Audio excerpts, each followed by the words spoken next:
세상을 살다 보면 내 운명은 내 힘으로 움직여야 한다. 내 운명은 내 힘으로 움직여야 한다. 세상을 살다 보면 불공평한 일이 한두 가지가 아니다. 누구나 충분히 불평, 불만을 늘어놓아도 좋을 만한 일들이 끊임없이 일어난다. 그러나 다른 관점에서 생각해 볼 수도 있다. 이 세상에 과연 완벽한 것이 있을까? 물론 없다. 그러나 사람들은 모든 일이 완벽하기를 바란다. 완벽하게 공평하기를 바란다. 이것이 바로 불평불만의 원인이다. 모든 조건이 완벽하게 갖춰진 후에 행동하려는 사람은 영원히 아무것도 시작하지 못한다. 이거 하고 나서 해야지라고 생각하는 사람들을 얘기하는 거죠. 이런 사람들은 평생 아무것도 하지 못한 채 완벽한 조건이 갖춰지지 않는다고 불만을 늘어놓는다. 그러나 다소 만족스럽지 않지만 오히려 그 상황을 개선시키기 위해서 곧바로 행동하는 사람이 있다. 이렇게 남들의 불평불만을 늘어놓을 시간에 행동하는 사람이 성공하는 것은 당연한 일이다. 20대 리언 부부는 갓 태어난 아이가 한 명 있고 수입은 그리 많지 않다. 이들은 작은 집에 새로 들어 살고 있는데 새 식구가 살기에 너무 비좁았다. 두 사람은 항상 내 집 마련이 꿈이었다. 어느 날 리언은 월세로 내려다가 몹시 화가 났다. 지금 사는 집의 월세는 요즘 새로 지은 넓은 집과 별 차이가 없었다. 그는 아내에게 말했다. 다음 주에 우리 새 집을 알아봅시다. 어떻소? 아내가 깜짝 놀라며 반문했다. 갑자기 그게 무슨 말이에요? 당신 지금 농담하는 거죠? 우리가 돈이 어디 있다고요? 우리가 지금 가진 돈으로는 아마 계약금도 치를 수 없을걸요? 그러나 리언의 결심은 확고했다. 분명히 새 집을 마련할 방법이 있을 거예요. 물론 지금 당장은 어떻게든 돈을 마련할지 방법이 떠오르지 않지만 분명히 방법이 있을 거예요. 일주일 후 리언은 정말 두 사람이 늘 바라오던 집을 찾아냈다. 실내외 인테리어가 화려하거나 집이 아주 넓거나 하지는 않았지만 적당한 크기와 시설을 갖춘 집이었다. 이 집에 들어가기 위해서는 총 5만 위안을 지불해야 했다. 리언은 자신의 신용으로는 은행 대출을 받기 어렵다는 사실을 잘 알고 있었다. 물론 은행 말고 다른 곳에서 돈을 빌릴 수는 있겠지만 절차도 복잡하고 그들이 원하는 액수만큼 빌릴 수 있을지도 불투명했다. 리언은 국리 끝에 부유한 친척을 찾아갔다. 친척은 리언의 요청에 냉담한 반응을 보였다. 그러나 리언이 포기하지 않고 계속해서 찾아오자 그의 정성에 감동하여 돈을 빌려주기로 했다. 친척은 리언에게 5만 위안을 빌려주면서 매달 1,000위안씩 갚도록 했다. 이자는 별도로 계산하기로 했다. 이제 리언이 해결해야 할 것은 매달 1,000위안을 마련하는 것이었다. 리언과 아내는 머리를 쥐어짜며 방법을 찾았지만 쉽게 해결되지 않았다. 한 달에 500위안은 확실히 마련할 수 있었지만 나머지 500위안을 해결할 방법을 찾아야 했다. 다음날 리언은 사장에게 자신의 사정을 이야기했다. 사장은 리언이 집을 산다고 하자 자기 일처럼 기뻐해 주었다. 리언은 사장에게 집을 사려고 빌린 돈의 이자를 마련할 수 있도록 주말이나 퇴근 시간 이후에 회사에서 잔업을 할 수 있게 해달라고 부탁했다. 사장은 그의 간절함과 용기에 감동하여 주말 10시간의 잔업을 허락했다. 이렇게 해서 모든 문제가 해결되었고 리언 부부는 기쁜 마음으로 새 집으로 이사했다. 위대한 인물과 평범한 사람의 차이는 무엇일까? 평범한 사람들의 문제가 생기면 그저 멍하니 앉아 한숨만 쉬면서 자신의 운명을 탓한다. 그러나 위대한 인물은 문제를 해결하고 상황을 개선시키기 위해서 끊임없이 도전하고 노력한다. 가끔은 좀 과감함이 좀 필요할 것 같아요. 지금 내가 가지고 있는 돈은 이거밖에 안 되지만 뭔가를 간절히 꼭 필요하다고 생각할 때는 조금 좀 질러배 좀 질러볼 필요가 있지 않나. 왜냐하면 의식주, 우리 삶에서 주가 가장 중요한 부분을 차지하기 때문에 이럴 때는 조금 빚을 내서라도 어느 부분에서는 좀 과감해질 필요가 있지 않나라고 생각해요. 넓은 바다에 사는 물고기 한 마리가 있었다. 이 물고기는 항상 사는 게 너무 재미없다고 생각했다.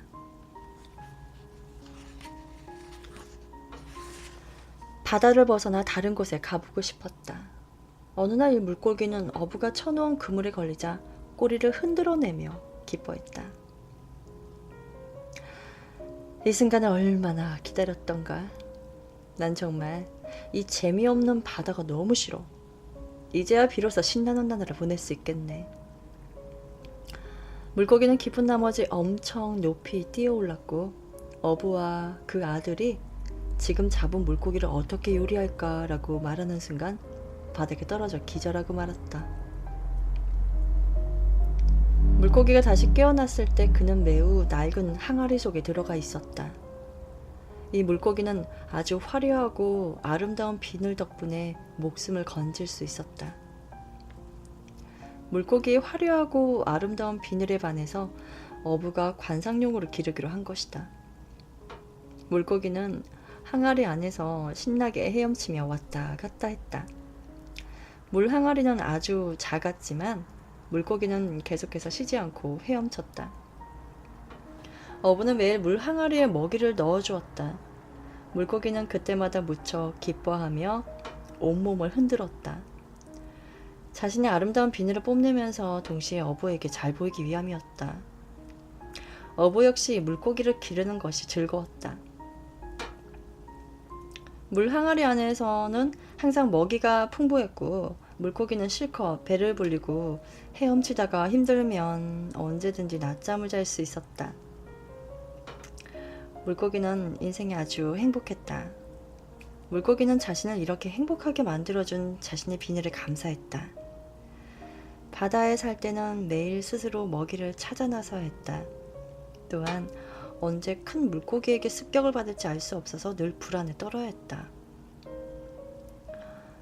지금도 바다에 살고 있는 옛 물고기 친구들은 어쩌면 며칠째 굶주리고 있을지도 몰랐다. 어떤 친구는 벌써 큰 물고기의 밥이 되었을지도 모를 일이다. 물고기는 어부가 넣어준 먹이를 삼키며 생각했다. 이 얼마나 아름다운 인생인가. 물고기는 자기처럼 아름다운 비늘을 가진 물고기가 이런 대우를 받는 것은 아주 당연하다고 생각했다. 하루하루 시간이 흐르는 동안 물고기는 매일매일 그저 놀고 먹기만 했다. 언제부터인가 물고기는 자신의 삶이 조금씩 지겨워지기 시작했다. 그렇지만 여전히 바다로 돌아가고 싶은 생각은 없었다. 나는 아주 아름다운 비늘을 가진 물고기가 아닌가? 난 이런 대접을 받으면서 사는 게 당연해. 어느 날 어부가 아주 먼 바다로 고기잡이를 떠났다. 어부는 보름 후에 돌아올 예정이었고 집에는 어부의 아들만 남아 있었다. 어부가 떠나고 난 후 물고기는 먹이를 제때 먹을 수가 없었다. 다음 날에는 아예 먹이를 먹을 수 없었다.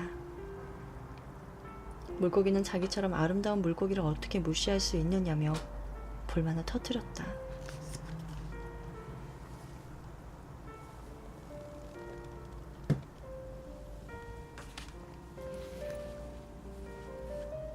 사흘째 되던 날 물고기는 너무 배가 고파서 기운이 하나도 없었다.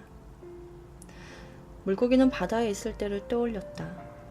그때는 열흘 동안 아무것도 먹지 못해서 빠르게 움직일 수 있었다. 그러나 지금은 수영 실력이 예전보다 크게 떨어졌다. 넷째 날 드디어 어부의 아들이 먹이를 주었다.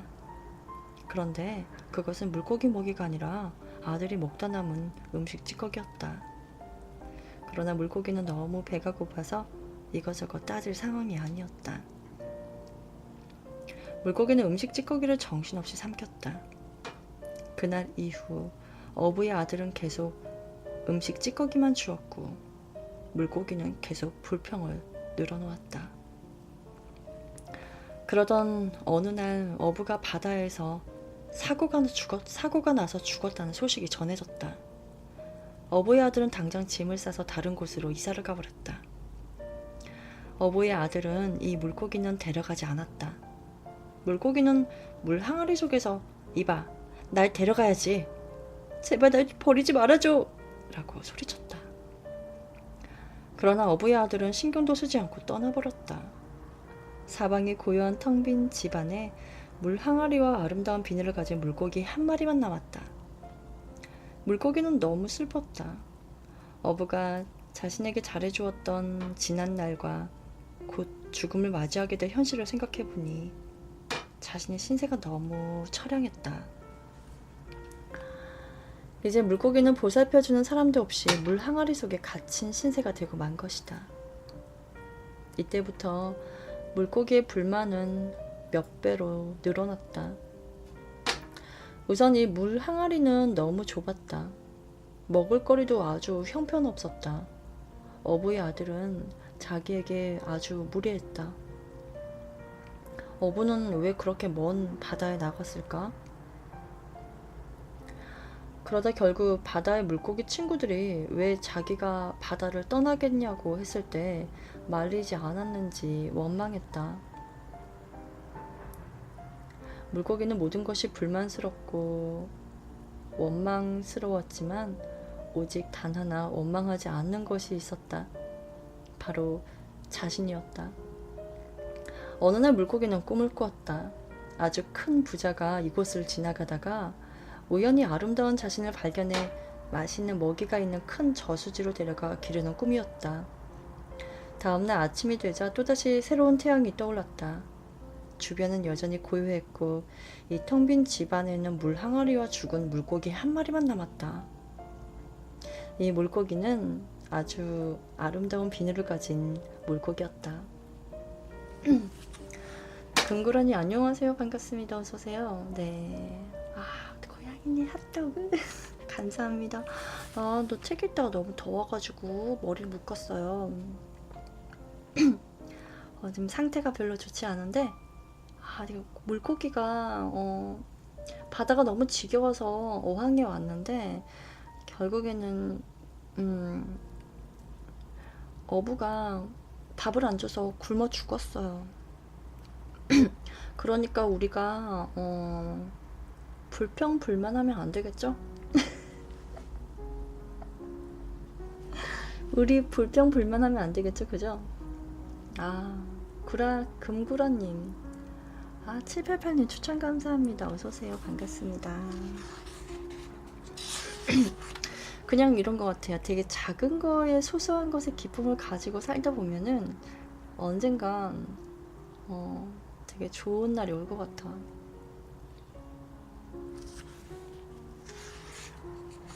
자, 여러분, 이불 속에 들어갔나요? 그 잡은 물고기가 비늘이 너무 예뻐서 어부가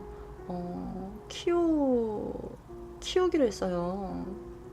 기술서밖에 안 보는 저는, 기술서가 뭐죠? 기술서밖에 안 보는 저는 감성이 말랐나 봐요. 그래요? 감정이 말랐어요?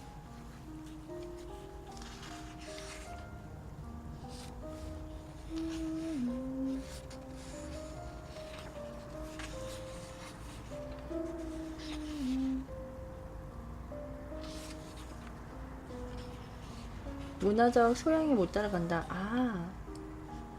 어부가 나쁜 사람이냐. 어부가 갔는데 어부 아들이 있었어. 근데 어부 아들이 어부 아빠가 고기 잡으러 갔는데 죽은 거야. 어부 아빠는 물고기한테 잘 줬어. 근데 아빠가 배 물고기 잡으러 갔는데 죽었어. 그래서 아들이 줘야 될 거 아니에요, 그죠? 근데 아들이 고기한테 고기밥을 안 주고 사람이 먹는 생선 찌꺼기를 준 거예요. 그래서 그거 먹다가 어느 날 또 그거라도 먹고 있었는데 아들이 그 집을 떠날 거야. 그럼 어부 아들이 고양이래. 고양이를 왜 데리고 가? 생선을 데리고 가야 되잖아, 그지? 키우는 생선을 데리고 가야 되잖아. 근데 걔를 안 데리고 가고 버렸어. 그래서 굶어 죽었어. 그러니까 근데 이 생선이 처음부터 바다에 있을 때 지가 잡혀가면서 되게 좋아했거든. 이 지겨운 바다 맨날 먹을 거나 걱정하고 너무너무 지겹다. 저 어부한테 잡혀서 나의 그 화려한 비늘을 자랑해야지 하면서 끼를 부렸단 말이지. 어부한테 파뜨닥 거리면서 끼를 부리니까 어부가 그 비늘에 반해가지고 어부가 그 비닐에 반해가지고 어부가 그 생선을 너무 예쁜데 얘는 어떻게 요리를 할 것이 아니라 어항에 넣어서 키워야겠다고 한 거야. 근데 어부가 죽은 거야. 무슨 말인지 알겠죠, 여러분? 잠깐만, 저 소리 되게 시끄럽지 않아요? 죽은 고양이 좋아하는데? 누가? 그게 무슨 소리야?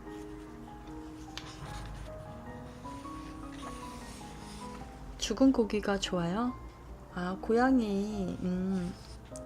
아니, 고양이가 왜 나와요? 붕어. 아, 그 붕어를 고양이한테 주라고? 그럴 걸 그랬어. 아, 이해가 가죠. 그러니까 교훈은 뭐냐면요, 구라님. 우리가 가지고 있는 현실에 너무 불평불만하지 말라는 거예요. 어차피 불평불만해서 더 나은 게 있을 거라고 해서 뭔가 이렇게 도전을 했는데 결국에는 지금 현재보다 더 못한 상황이 나타난다라는 어떤 이소무화 같은 교훈인 것 같아요. 저는 그렇게 들었는데 여러분들은 어떻게 이해하셨나요?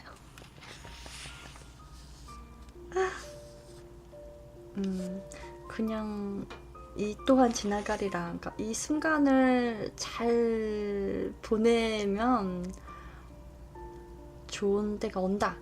뭐 그런 거 같아요. 어차피 이거 순간 벗어나려고 딴 데 갔다가 더 잘못된다. 응? 제가 경험한 거 한 가지 얘기해 줄까요? 어렸을 때 저는요, 이 집에 어떤 그런 터 같은 거 있잖아요. 집터 이런 기운을 되게 믿었어요. 근데 이사를 갔는데 그 집에 있으면서 괜히 막 기분이 안 좋은 거예요. 그래서 이사 가야겠어. 이 집에 안 좋은 느낌이 주는 것 같다고 자꾸 부정적인 생각을 하고 저는 빨리 이 집을 벗어나려고 노력했어요. 꼭 그 생선처럼 그 생선이 그 집을 벗어나기 위해서 핫도그 그랬던 그 어리석은 생선처럼 저도 그래서 이사한 지 얼마 안 됐는데 2년을 계약했는데요. 제가 한 6개월 살고 이사를 부랴부랴 나간 거예요. 근데 이사한 집에서 정말 안 좋은 일이 생겼어요. 더 안 좋은 일이 생겼어요. 차라리 그 집에 있었더라면 더 나았을 텐데 이런 후회를 한 적이 있습니다. 마치 그 생선처럼 말이죠. 더 이상 먹이를 주지 않았어. 젊은 그대님 추천 감사합니다. 어서 오세요. 세계 양양양양 능금이 양 반가워요 님. 안녕하세요. 어서오세요. 반갑습니다. 추천 감사합니다. 능금이가 지었어. 세계는 야옹야옹이야. 야옹야옹. 자, 다음에 어떤 교훈의 이야기가 있냐.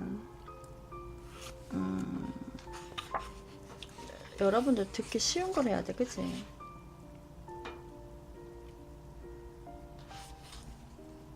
고양이가 나 잡아먹어요? 그러면 안 되는데. 여러분, 근심 걱정을 버려라. 사실 근심 걱정 버리는 거 진짜 어려운 건데, 그죠? 왜 버리라는 거야? 자, 그럼 어떻게 버릴까요? 근심 걱정은 늘 초대하지 않는 손님처럼 미처 피하기도 전에 들이닥친다. 그렇다면 우리는 어떻게 근심 걱정으로부터 벗어날 수 있을까? 무엇보다도 밝고 긍정적인 성격을 길러서 근심 걱정의 둘레에서 벗어나도록 해야 한다. 훈련을 해야겠다. 계속 긍정적인 생각을 많이 해서 훈련을 해야 된다는 거죠. 근데 또한 이 생각의 어떤 변화에도 흔들리지 않는 평상심을 길러야 하며 과감히 세상을 변화시킬 수 있는 용기를 키워야 한다. 그러니까 내가 인생의 주인, 내가 세상을 정복한다라는 마음을 가져야 될 것 같아요. 자, 예시가 나오네요. 미국 병사 딜 휴스는 군 병원에 입원해 있었다. 그는 갈비뼈가 3대나 부러졌고 그중 하나가 폐를 찔렀다. 비극이네요. 그 비극은 하와이에서 있었던 수륙 상륙 작전 연습 도중에 일어났다. 딜이 막 소형 보트에서 해변으로 내리려는 찰나에 전혀 예상하지 못했던 거대한 파도가 덮쳐왔다. 파도는 소형 보트를 하늘 높이 들어올렸고 순간 딜은 중심을 잃고 해변으로 떨어졌다. 그때 갈비뼈가 부러지고 그중 하나가 오른쪽 폐를 찌른 것이다. 병원에서 세대를 보낸 딜은 의사로부터 옛날처럼 정상적인 상태로 돌아갈 기적은 일어나지 않을 것이라는 말을 들었다. 그죠? 잠깐만요. 제가요 너무 더워가지고 창문을 살짝 열었었는데요. 이거 잠깐 닫고 올게요.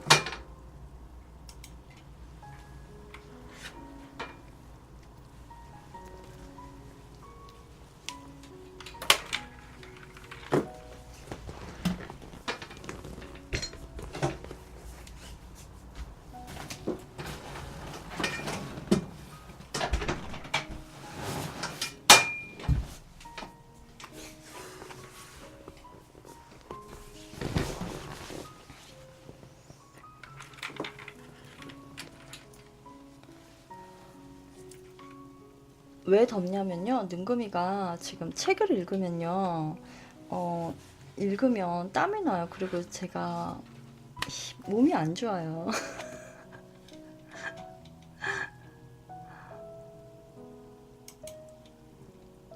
이해 부탁드릴게요. 지금 여러분 땀 보이세요? 머리가 달라붙었네요. 땀이 나서.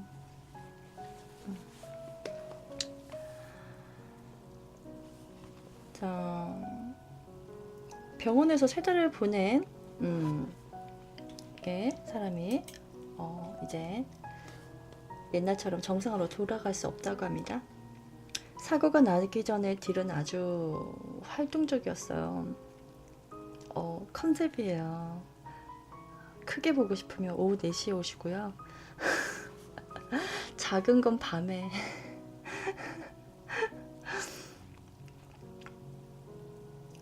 그의 삶은 매우 다양한 일들로 가득했었습니다. 눈 감으셔야 돼요. 여러분 자야죠 이제. 그러나 지난 3개월 동안 그는 24시간 내내 침대에 누워있는 것밖에는 할 수 없었어요. 몸을 움직일 수 없는 대신 온갖 잡생각이 머릿속에 가득 찼거든요. 딜은 생각하면 할수록 고통스러웠습니다. 그는 이 세상에 내가 설 자리가 없어지는 건 아닐까? 혹시 영원히 장애인으로 비참하게 살아야 하는 것은 아닐까? 결혼도 못하는 것은 아닐까? 과연 정상적인 생활을 할 수 있을까? 등등 별별 걱정으로 하루하루를 보내고 있었어요. 그러나 딜은 진지하게 심사숙고한 끝에 이렇게 걱정만 하면서 시간을 보내는 것은 자신의 인생에 전혀 도움이 되지 않는다는 결론을 내렸어요. 사람이 뭔가를 이렇게 많이 다치거나 아플 때 뭐든지 좀 내려놓을 수 있는 것 같아요. 그죠? 딜은 자신이 할 수 있는 일을 찾아보기로 마음먹었어요. 그는 가장 먼저 브리지 게임에 흥미를 가지기 시작했습니다. 브리지 게임이라는 게 뭐죠? 그래서 6주 동안 다른 사람들과 함께 브리지 게임에 몰두했다고 해요. 그는 게임을 하는 거 외에는 브리짓 게임과 관련된 책까지 읽어가며 열심히 공부했다고 합니다. 그리고 마침내 이 게임을 완벽하게 숙지했어요. 그 후로 그는 매일 밤새도록 게임을 하느라고 정신이 없었습니다. 딜이 두 번째로 흥미를 느낀 것은 유화였어요. 그는 매일 오후 3시부터 5시까지 미술 선생님이 지도를 받았어요. 유화를 배우고 나서는 비누와 목각 공예에 도전했습니다. 그는 공예와 관련된 책을 읽으며 아주 열심히 공부했어요. 딜은 바쁘게 움직임으로써 상심하고 근심할 시간이 없게 만들었다. 이렇게 6개월이 지난 어느 날 의사는 그에게 몸 상태가 아주 좋아졌다고 말해주었습니다. 병원에 있는 모든 의료진과 동료들은 그에게 축하와 격려를 아끼지 않았어요. 그는 퇴원 후에 다시 건강하고 정상적인 삶을 살 수 있었습니다. 마음이 울적할 때는 미국의 전략 기획 전문가 조지 K가 한 말을 떠올려보라. 미소를 지으면 우울한 마음을 날려버릴 수 있다. 여러분 이렇게 웃어보세요. 저는 좀 하루에 한 10,000번은 웃는 것 같거든요. 제가 지금 목 상태가 안 좋아요. 상태가 안 좋아서 지금 잠자기 상태라서 많이 걸걸하네요. 그죠? 성공한 사람들 대부분이 웃는 얼굴로 인생을 대하면 행복해진다라는 말을 좌우몽으로 삼았다. 이들은 긍정적인 성격과 태도로 자신의 삶을 밝고 생기있게 만들었다. 긍정적인 생각을 가진 성공한 사람들의 이야기를 나누어 보면 그는 우리에게 확실한 비법을 알려줄 것이다. 그리고 그 비법은 절망 속에서도 삶의 희망을 잃지 않게 해줄 것이다. 그 비법은 바로 미소이다. 미소 괜찮아요, 여러분.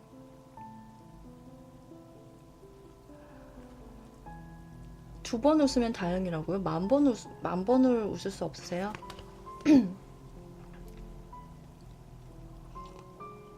이렇게 하하하 웃지 않아도 이렇게 웃는 거 있죠? 이 정도 미소, 입꼬리가 올라가는 정도의 미소만 해줘도 뭔가 이렇게 복이 막 온다고 해야 되나요? 복이 온다고 해야 되나요? 그냥 입이 이렇게 내려가 있으면은 안 좋은, 무슨 근심 걱정이 있어, 뭐 기분이 안 좋아라는 말을 들으면은 나는 내 기분이 그게 아닌데 내 표정이 이렇게 함으로 인해 가지고 상대방이 보는 내 얼굴이 조금 어두워 보이잖아요. 그렇게 되면 당연히 너한테 이거를 권유하려고 했는데 내가 표정이 별로 안 좋아서 권유가 안 될 수도 있잖아요. 그죠? 그래서 웃고 있으면 뭔가 하나라도 더 주고 싶은, 먹고 살다 보니까 자연스럽게 그렇게 된다. 어느 정도는. 고양이 오빠 말에 공감하는 게 뭐냐면요. 제가 시럽게 막 웃었더니 너 뭐 좋은 일 있냐? 막 이래요. 왜 이렇게 웃고 있으면 이상한 거냐고. 근데 그렇게 웃으면 이상한 거라고.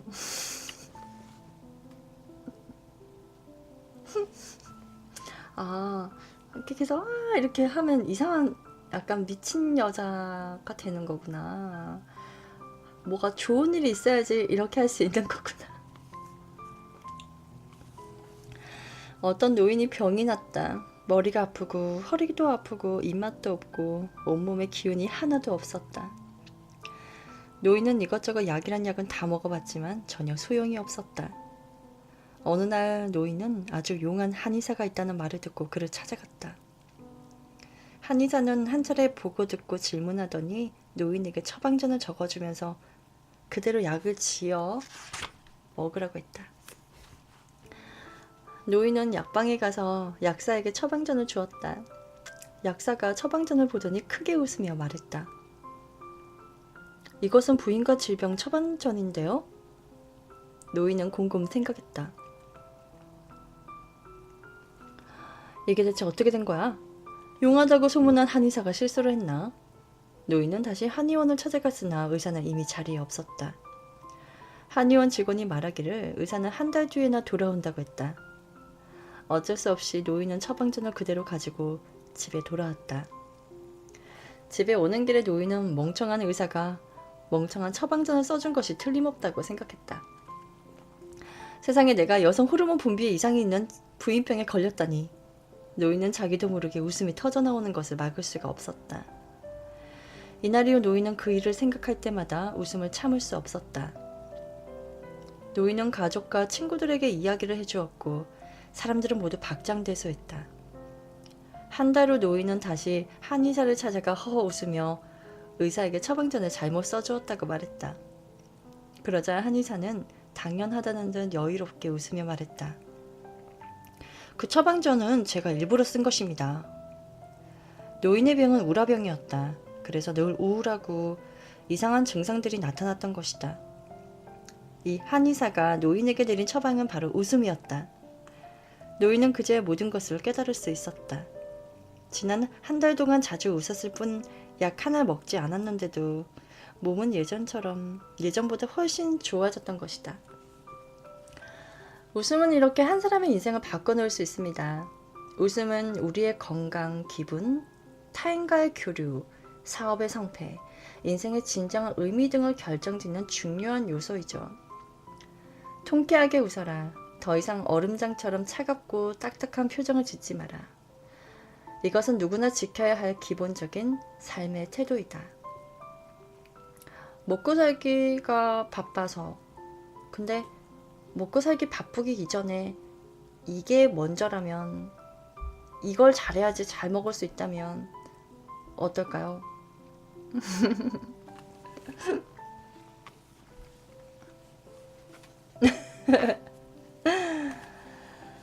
세상을 살아가는 우리는 언제나 바쁘고 생존에 대한 스트레스에서 벗어나지 못합니다. 그쵸. 여러분들 스트레스가 만병의 원인이 될 수가 있죠. 우리는 자신과 가족의 삶의 질을 떨어지지 않도록 해야 하고 언제 발생할지 모를 천재지변과 인재에 대비해야 합니다. 또 우리는 생로병사에 대한 문제를 해결해야 하고 온갖 다양한 종류의 사람들과 교류해야 합니다. 그런데 만약 우리가 스스로 고뇌, 걱정, 불만, 분노, 고통을 적절히 조절할 수 없다면 이런 부정적인 감정들은 우리의 육체와 정신에 커다란 상처를 줄 것입니다. 근심 하나에 머리가 하얗게 샌다라는 속담처럼 말이에요.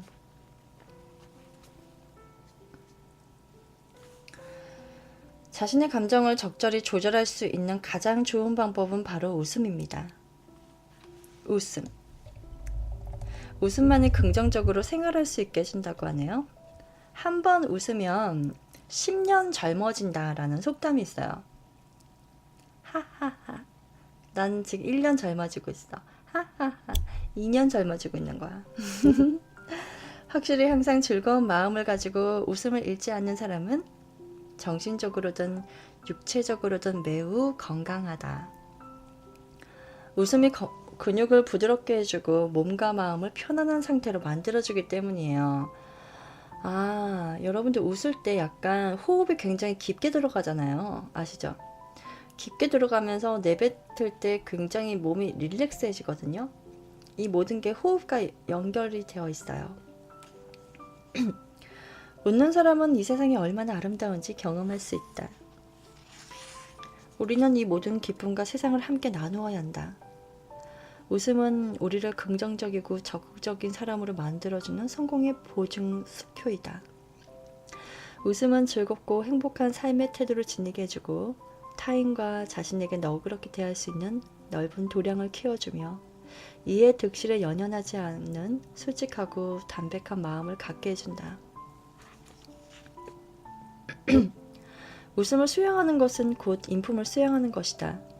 억지스러운 웃음, 가식적인 웃음, 거짓 웃음, 악의를 품은 음흉한 웃음, 득이양양하여 모든 것을 잃은 광인의 웃음, 다른 사람에게 잘 보이려는 간사한 웃음 등은 비록 웃음이라고는 하나 멀리해야 한다. 저급한 삼류들이 쓰는 방법, 다른 사람의 불행을 보고 즐거워하는 블랙 유머, 남을 비방하는 쪽지 역시 진정한 웃음을 추구하는 사람들의 경멸하는 것이다. 스콜피오님 추천 감사합니다. 고양이 오빠 고마워요. 웃는 얼굴로 인생을 맞이하는 사람은 항상 근심 걱정을 멀리할 수 있고 자신감 있게 하루를 시작할 수 있으며 스스로 즐거움을 찾을 수가 있고 그 즐거움을 완전히 자기 것으로 만들 수가 있어요. 근심 걱정 스트레스를 없애는 방법. 미나상님 안녕하세요. 네, 웃으면 복이 온다라는 말이 정말 옛말이 아닌 것 같아요. 근데 오렌지 주스 마시니까 더 갈증 나는 것 같아. 왜 그렇죠? 목이 더 잠기네요.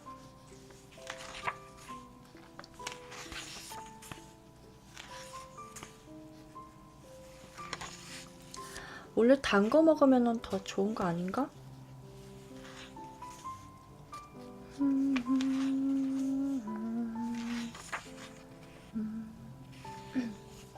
아, 그러면 제가 물을 좀 가져와야겠네요. 그죠? 저 잠깐 물 좀 가지고 올게요. 얼른 뛰어가서 물을 가지고 오겠습니다.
위를 보지 말고 아래를 보며 살아라.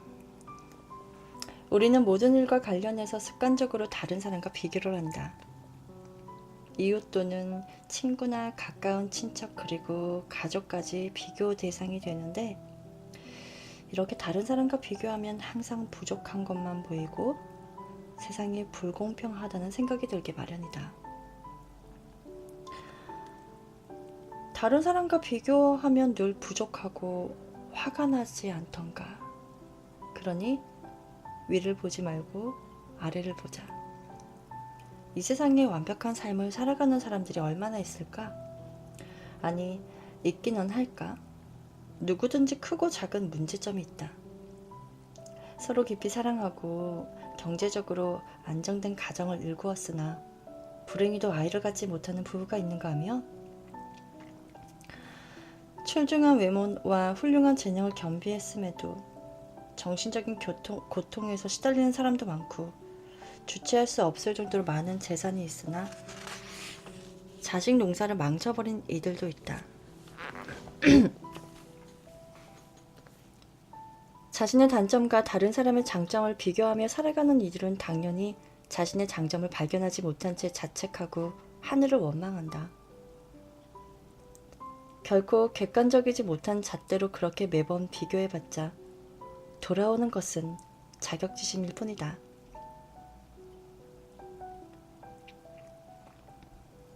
물론 다른 사람과 비교하면서 그의 장점을 적극적으로 배우는 사람도 있다. 그들은 결코 자신을 원망하거나 부정하지 않으며 자기 개발을 위해 적극 노력한 만큼 긍정적인 결과를 거두기도 한다. 다음 이야기를 살펴보자. 산책을 하려고 홀로 하원에 들어선 왕이 있었다. 그런데 하원은 꽃과 나무가 모두 시들